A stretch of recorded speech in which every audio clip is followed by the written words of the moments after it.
Darling, I want you to say this with me right now. I'm in charge and I am the show. I'm in charge. I am the show. So, one of my really, really good friends, my soul sister, said that to me last night. It was just a reminder that I am the show. There's nobody else to put on this show but me. I am the main character. I'm not a supporting character in my own story. You feel me? And we're going to get more into that in a minute, but let's start with the mind, body, spirit check-in, shall we? How we doing? Mind, body, spirit.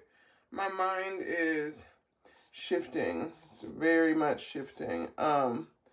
Just the way that we're waking up in the morning, the way that my soul sister also reminded me that the first 7 seconds of when you wake up is one of the most important moments of your day, because all of your old intrusive thoughts will try to seep in, and your habit, right, of how you wake up in the morning. Do you wake up in gratitude, or do you wake up mad that you didn't get more sleep? Like, do you wake up grumpy? You know, whatever that is, that energy will carry forward with you, and as it kind of primes your subconscious for the rest of your day.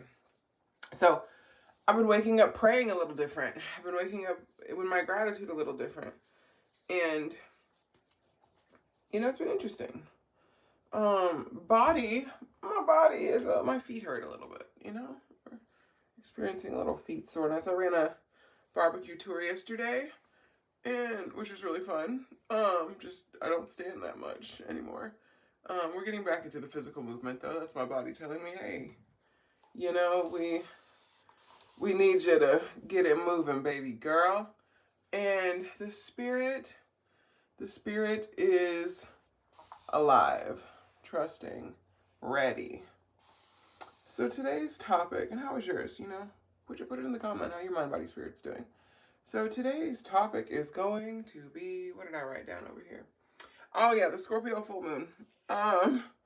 So yesterday was a Scorpio full moon, and full moons are all about illumination, celebration, harvesting, and releasing. Because what you set in motion at the new moon, which is like your intention, right? You put into action with the first quarter moon, and now with the full moon, we're at the halfway point. Like, what has come of your seeds that you planted in the last 2 weeks? And you could even look at the last 6 months, because every full moon has a corresponding new moon in the same sign. So we had a full moon in Scorpio. The new moon in Scorpio was back in November or sometime, or end of October, between end of October to middle of November. And it's like, okay, well, what did you set in motion back then? What has come full circle for you since then? Or what hasn't, what isn't working? What can you celebrate? So first I'm going to talk about the illumination for me, because I drew some cards last night, and I got the warrior card for what's being illuminated right now. And that's just a reminder of, like, I'm a goddess, and I'm also a warrior. Venus was a goddess and also a warrior. Like, she was a lover and a fighter. Like, what do you love so much that you will fight for? And it's just that reminder, like, I am resilient. I do have the strength, but I also don't have to do this alone, because warriors are usually in a unit with other warriors or soldiers. So who can you ask for support on your journey? And when I say support, it doesn't mean like for somebody to do something for you, right? Sometimes we just need reminders from people that, hey, you are this badass warrior. And also, I see you in all of your glory and your gifts. Sometimes we just want to be seen. But also, are you seeing yourself along the journey? Because that was a message from me yesterday, too. And just that reminder. And like, in the deck I use is the Angels and Ancestors deck by Kyle Gray.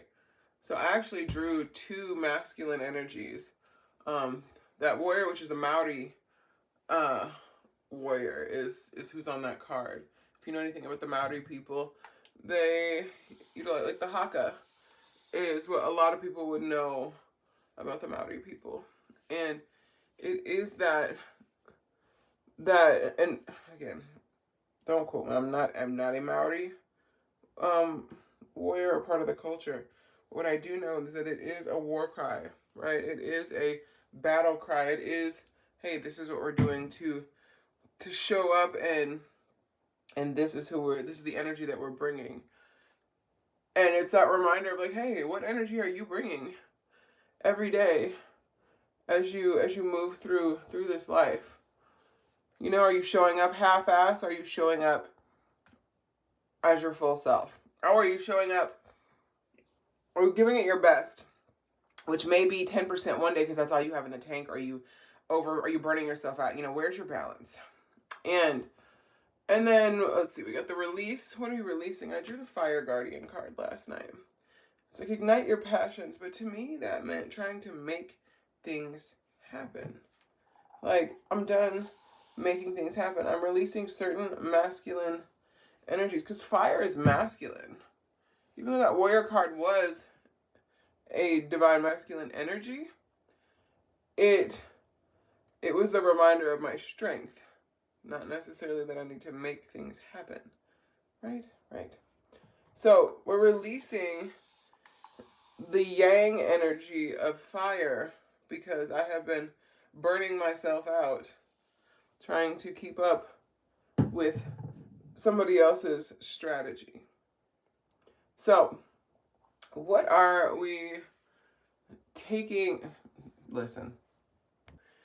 And what's taking the place of what I'm releasing? I drew the Seer card. See beyond your current situation. And to me, that is stepping into the divine feminine. It is stepping into my intuition and to trusting God, Spirit, Universe, trusting my divine team to help guide me along the way. And again, remembering that I can ask for help. I can ask for support. I don't have to ask somebody in the physical realm, but I can ask God, like, hey, and that's something that I never did great. I grew up Catholic, so maybe it's a Catholic guilt thing, feeling like I'm not supposed to ask for anything for myself. I would always pray for other people. I would, ask for things that, maybe they wanted, and not really so much focus on myself. Because I think there was childhood things around feeling selfish or feeling ungrateful whenever I was always grateful. You're just a kid. Sometimes you're learning how and when to say thank you and for what. But that just feels like that's an old thing left over from Catholicism. It's okay to ask for what you want, what you desire, what you need in this world.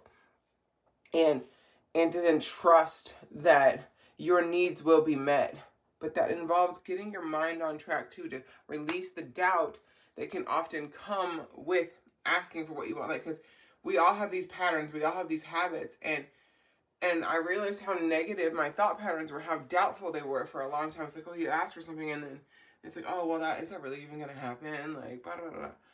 And my soul sister, again, yesterday, we had a really deep talk, but she was just like, get to the height of that what it feels like to have achieved that thing, and then leave your meditation, just get out of that energy, go do something else so you don't allow space for the doubt to creep in. So, my darlings, so tell me what's coming up for you with this Scorpio full moon yesterday.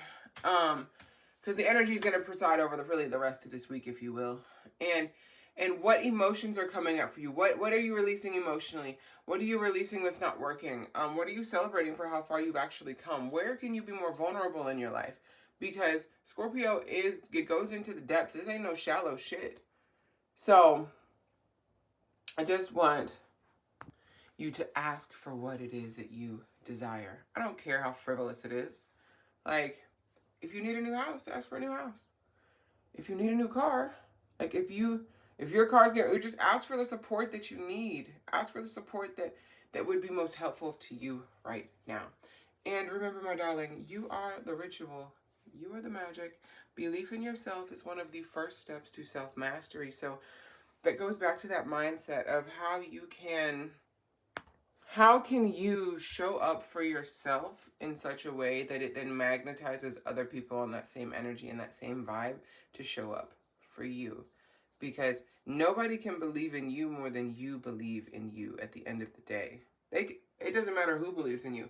They can maybe believe in you more than you believe in you, but it's not going to matter. It's not going to stick. It may influence you a little bit, but until you can release whatever is going on in here, what is mentally keeping you in these same cycles and these same phases, you're going to keep repeating everything over and over and over again. And if you would like help releasing those blocks, mind, body, and spirit, because there's things that go with each level and each phase of that. But if you would like support with that, let me know. Solunamatsunue.com. Leave a comment below. Send me a message, whatever platform you're seeing this on. And we can book you a free consultation for one-on-one coaching, because that is what I help people do. I help you with your authentic self-expression, which can be asking for what you need. It can be showing up online and speaking on videos like this. It can be sharing your art with the world. You know, it can be being less shy in spaces where you want to be more outgoing. So, and that trickles down and shifts everything else, because when you are authentically expressing yourself, you are being your authentic self, which then magnetizes and draws in everything else that is meant for you in this life. So it will improve your life no matter what you have going on. So if you're curious about that, let me know. I'm also got a community, Sacred Rituals for Self-Mastery, where we do this on a community scale. So I love you, and until the next one, like, go be great. Mwah.